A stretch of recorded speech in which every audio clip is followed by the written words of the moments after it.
ki lavanta çok detaylı. İçerisinde birçok şeyi barındıran bir bitki. Özellikle de zaten şu an lavantanın da hasat zamanı. Yeni taze lavantalarımız gelmeye başladı.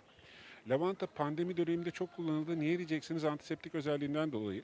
Özellikle temizlikte ve ortam hijyen temizliğinde kullandığınız suyun içerisine koyuldu ve bir hijyen ortamını sağladı. Temizlik bakımından çok etkili oldu.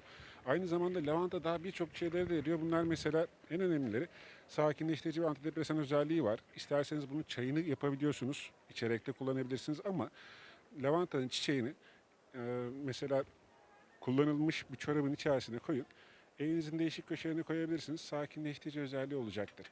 Lavanta yağını da yattığınız yastığa birkaç damla damlatırsanız özellikle çocuklar için de etkili. Gece güzel bir uyku sağlamanızı sağlayacaktır.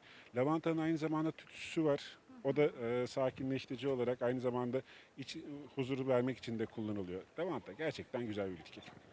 Peki fiyatı ne kadar lavantanın? Lavantanın fiyatı ne kadar? Lavantanın mesela çiçek olarak paketlerimiz var. Onlar 5 lira.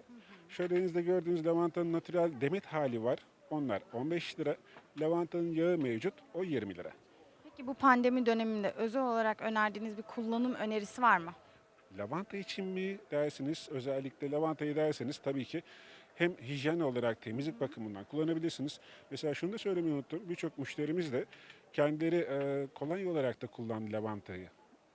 Lavantanın yağını alkolle beraber karıştırıp kendi temizliğini, kendi kolonyasını yaptılar.